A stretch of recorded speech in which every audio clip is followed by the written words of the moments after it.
Length नियम तथा ऊर्जा संरक्षण। ठीक, करा कि सन 1834 में जर्मन भौतिकविद हेनरिक फ्रेडरिच लेंज ने प्रेरित विद्युत वाहक बल, ठीक है, प्रेरित विद्युत वाहक बल की दिशा को स्पष्ट करने के लिए एक नियम प्रदान किया जिसे हम लोग क्या कहते हैं, लेंज का नियम कहते हैं। ठीक, इस लेंज के नियम में क्या बताया जा रहा है, बताया जा रहा है प्रेरित विद्युत वाहक बल अथवा प्रेरित विद्युत धारा की दिशा ऐसी होती है कि वह अपने उत्पन्न होने का विरोध करती है।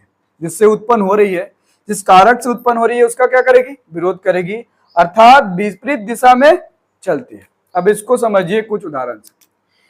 यदि यहां हम उत्तरी ध्रुव, कौन सा ध्रुव, उत्तरी ध्रुव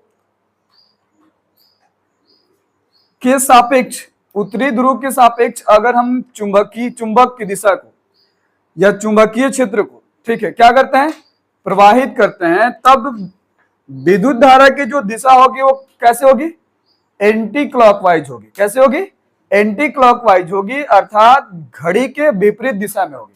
किधर होगी, घड़ी के विपरीत दिशा में होगी। ठीक है, जब घड़ी के विपरीत दिशा में होगी तो जो इससे उत्पन्न होने वाला ईएमएफ है, क्या है, ईएमएफ, इलेक्ट्रॉन मूविंग फोर्स, मतलब प्रेरित विद्युत वाहक बल का जो डायरेक्शन है विद्युत धारा के क्या होगा, विपरीत होगा। क्या होगा, विद्युत धारा के विपरीत होगा, मतलब प्रेरित धारा की जो डायरेक्शन है उसके ठीक क्या होगा, विपरीत होगा। इसी तरह से आप दूसरा जो एग्जांपल देख रहे हैं, आप फिगर देख रहे हैं, ठीक है, जो साउथ की तरफ करा कि अगर चुंबकीय क्षेत्र की जो डायरेक्शन हो किधर हो, साउथ की तरफ हो, दक्षिण की तरफ, तब जो आई है मतलब प्रेरित धारा की जो डायरेक्शन है वो किधर होगी, क्लॉकवाइज होगी। कौन कैसे होगी, क्लॉकवाइज होगी, मतलब घड़ी के सुई की जो दिशा है उस तरफ होगी। तब आपका जो ईएमएफ है मतलब प्रेरित विद्युत वाहक बल की जो डायरेक्शन है इसके ठीक क्या होगी, विपरीत होगी। क्या होगी, विपरीत होगी। इस डायरेक्शन को जिस नियम द्वारा बताया जाता है उस नियम को क्या कहते हैं, लेंज का नियम कहते हैं।